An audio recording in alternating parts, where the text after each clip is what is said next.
Les biscuits du diable.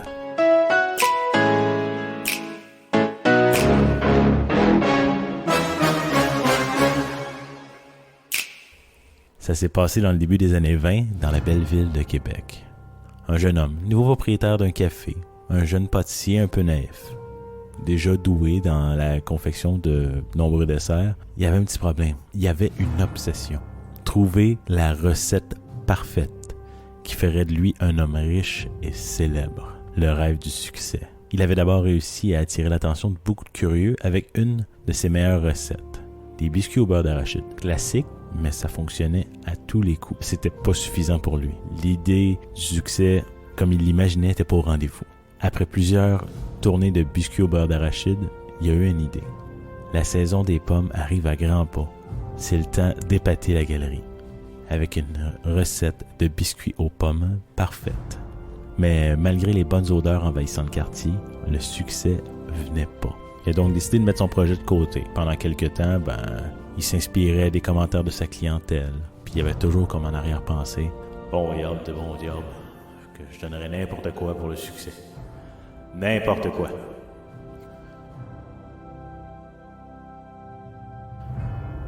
Un jour, un bel homme particulièrement chic, avec une mallette en main, se présenta dans son café, commanda un café puis 2 biscuits aux pommes parce que c'était la saison. Le pâtissier, impressionné par son nouveau client, s'empressa de le servir, puis l'invita à s'asseoir à sa meilleure table. L'homme insista pour que le pâtissier se joigne à lui, ce qu'il fit en se versant une tasse de café. Ils échangèrent quelques mots, en particulier sur les chiffres d'affaires de la boutique et le rêve de la recette parfaite que le pâtissier avait en tête depuis l'ouverture de sa boutique en fait. Après avoir fini son dernier biscuit, l'homme déclara « Vos biscuits sont excellents, mais vous savez qu'est-ce qui ferait de vos biscuits aux pommes un succès incontournable, c'est... » Le pâtissier répondit « À moins d'être pâtissier vous-même, je recherche la réponse depuis des mois. » L'homme ouvra sa mallette tout en écoutant le pâtissier et finit par répondre « Voici l'ingrédient qui fera de vous le pâtissier dont vous avez toujours rêvé. » Le pâtissier huma l'ingrédient pour se rendre compte que c'était que de la cannelle. « Ceci, mon jeune ami, n'est pas de la cannelle ordinaire. Elle vient d'un pays très lointain et est moulue selon un procédé dont moi seul est le secret. Voici un échantillon gratuit. Essayez-le à votre guise. Je repasserai dans 3 jours. » Le pâtissier fut distrait par un autre client entrant dans sa boutique, se retourna pour remercier ce dernier qui avait mystérieusement disparu. Pourtant, il avait bel et bien l'échantillon de cannelle en sa possession. Le lendemain, le pâtissier arriva à son café et prépara à peu près 10 nouvelles fournées de biscuits, aux pommes bien sûr, en se disant « Bah, au diable, je vais l'essayer cette cannelle-là. » Le succès fut extraordinaire. Le bouche à oreille se propagea dans la ville à une vitesse folle. Il fait les meilleurs biscuits aux pommes de la ville. Au matin du 3e jour, la clientèle se bouscule aux portes. Même les tartes aux pommes se sont jamais autant vendues. Le pâtissier était aux anges. Il a même dû embaucher quelques employés pour pouvoir servir la clientèle. C'est vers la fin de la journée que la boutique reçut de nouveau la visite du mystérieux homme. Après quelques échanges, le pâtissier lut le contrat de l'homme qui stipulait que le succès du pâtissier resterait toujours aussi phénoménal tant et aussi longtemps que le pâtissier vivrait et utiliserait cette cannelle mystérieuse. En échange, le monsieur souhaitait avoir l'âme du premier enfant né, du véritable premier amour de la vie du pâtissier. Le pâtissier jugea que ça lui convenait. De toute façon, le travail passe avant la famille. Et sans mesurer concrètement les conséquences, il signa le contrat qui lui garantissait une réserve sans fin de cette cannelle prodigieuse. L'homme à la mallette esquissa alors un grand sourire et disparut avant même que le pâtissier ne lève les yeux sur lui. Les mois passèrent et le succès du café ne démentait toujours pas.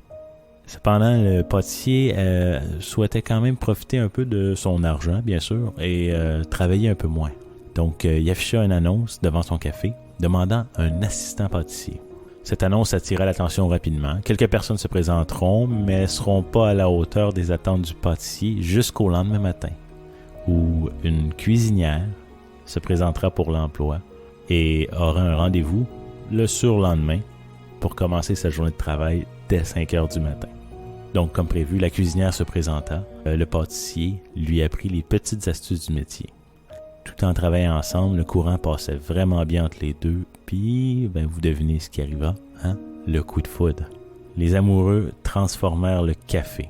Non seulement il était très populaire avant, mais en plus de ça, l'ambiance était encore plus agréable. Hein? L'expression « il y a de l'amour dans l'air », ça se ressentait. À la veille de son mariage, l'heureuse élue est tombée sur le fameux contrat de l'homme à la mallette et elle s'est effondrée complètement en larmes. La nuit venue, après avoir lu et relu le contrat maudit, il y a une idée un peu folle qui a germé dans son esprit. Pas dans l'esprit de la femme, dans l'esprit du pâtissier. Aussi longtemps que j'utiliserai cet ingrédient. Ah ouais, hein? Après avoir donné congé à sa fiancée, il est arrivé plus tôt que d'habitude à son café, avec un ingrédient très spécial. Il s'est mis au fourneau, puis il a travaillé. L'arôme n'était pas comme d'habitude, mais il savait ce qu'il faisait. Une semaine plus tard, le café était fermé. Les biscuits aux pommes étaient devenus immangeables. Le pâtissier avait discrètement ajouté du poivre de Cayenne à ses biscuits. C'était le succès de la pâtisserie, mais aussi aux tartes, bien important, ce qui a tué instantanément son succès. D'après les dires des enfants du pâtissier, le contrat que leur père avait signé aurait pris feu au moment même où il a changé la recette des biscuits aux pommes, qui ont créé cette illusion de succès.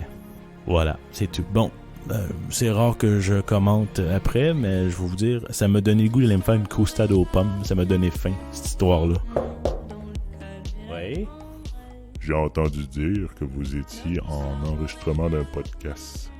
Mais le succès n'a pas de l'air trop au rendez-vous. Signez ici, vous ne le regretterez pas.